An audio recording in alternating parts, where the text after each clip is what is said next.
Wait, so. We got a couple minutes, yeah. 1 minute. Yes.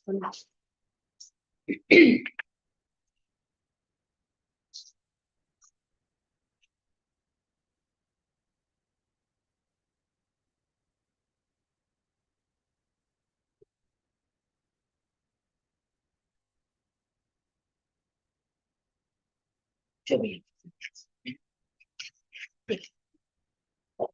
Oh. No. Next week. I need to. Sounds good. I can speak. Okay.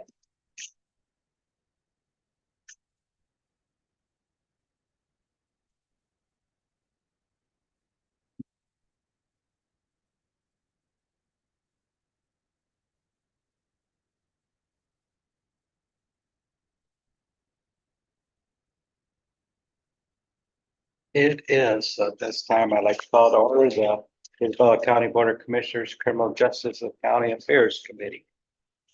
First up, we have an approval of the agenda. Do you have any additions or subtractions? I do not.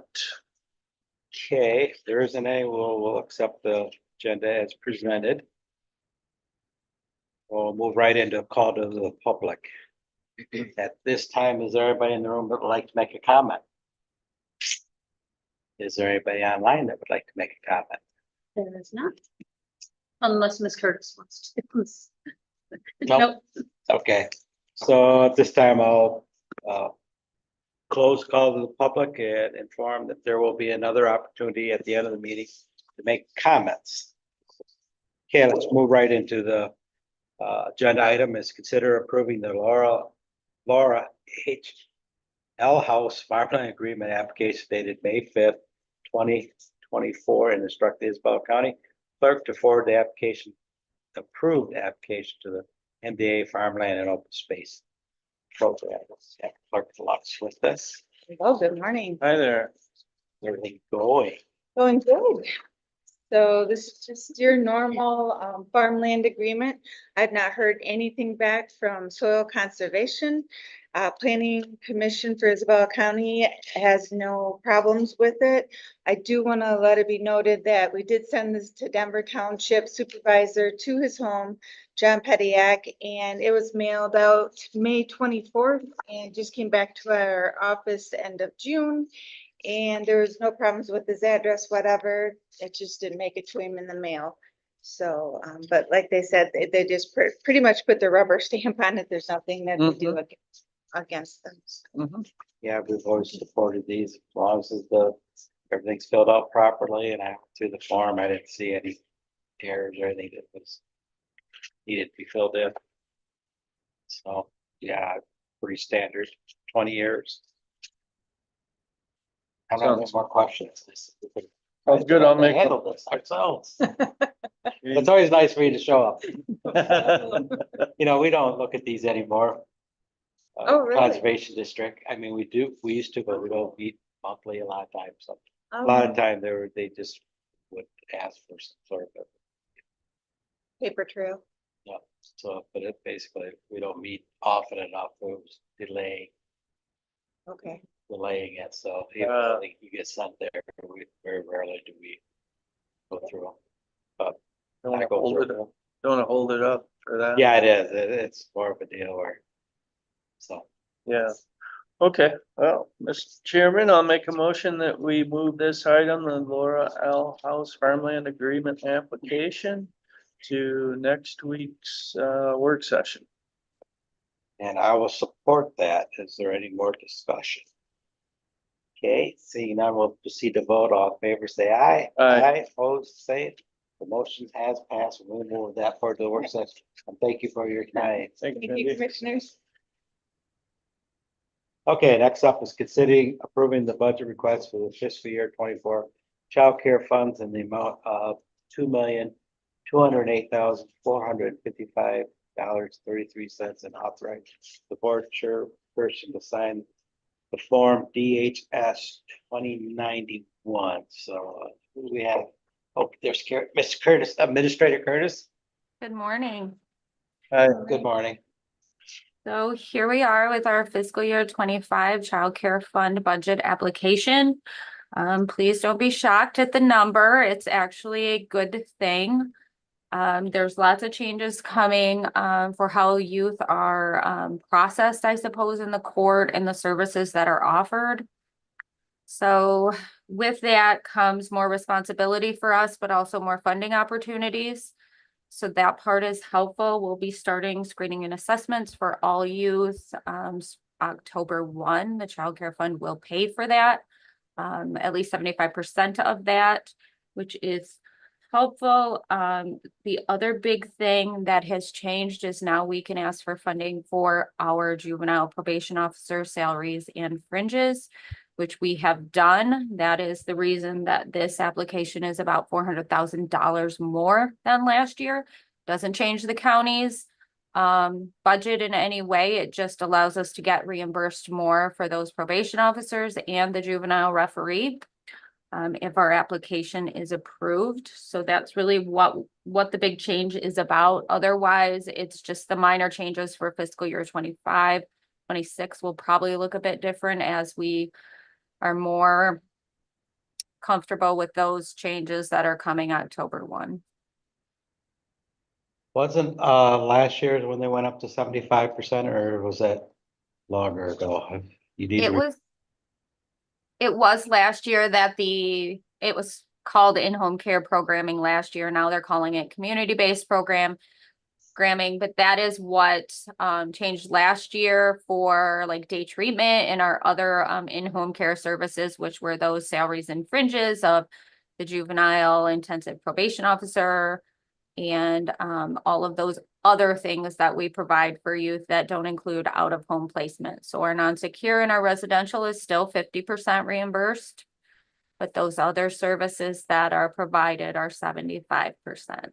And then we have the basic grant, which is up to 56,000. That is 100% reimbursed because we meet those population requirements of 75,000 or less.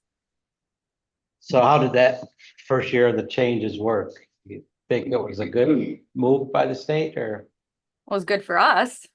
I know it's more money. Well, I won't complain about how worried I get about this fund because it's unlimited as far as our liability is. And it is worrisome because, I will tell you that we just had to put our youth in a program that's $330 a day. So we worry too. Oh, I know you've done a very excellent job.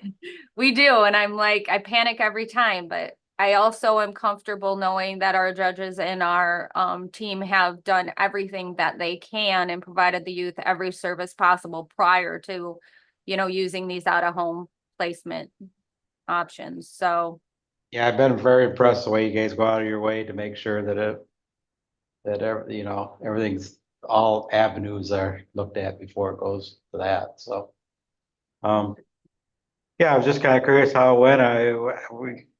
I think we talked last year about why it was increased, but I'm glad it was. So right. I'm very excited that, there's a pretty good chance that we're going to get the juvenile probation officers funded as well. So, if we add those positions in, we'll be up to approximately 40% of the court staff are funded in part outside of the general fund. So there you go for your budget. yeah. Now That's good you news. are asking for $400,000 more with what's going on with the budget. Do you anticipate you're going to get most of what you asked for this time, or is that, I have no idea? So the only part we're asking for more money in is reimbursement. These positions are already built into our budget. So we're just asking the state to reimburse us for 400,000 more. We're not asking you for 400,000 more dollars. Okay.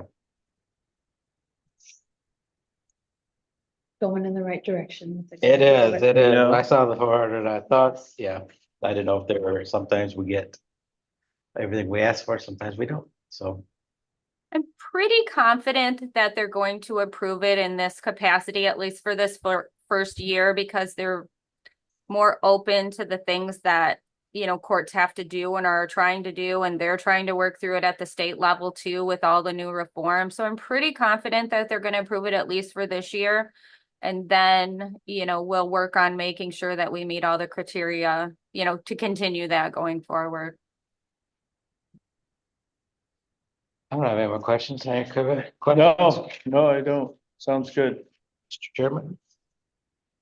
I will make a motion then that we consider approving the budget request for fiscal year 24 childcare funds in the amount of $2,208,455.33. Authorized board chairperson to sign Form DHS 2091. And I will support that. Is there any more discussion? Okay, we will vote. All in favor signify by aye. Aye. Oppose the same. The motion has passed. We'll move this forward to the work session. And thank you, Administrator. Thanks. Thanks. Have a good day. You too. Thank you. Okay. Announcements.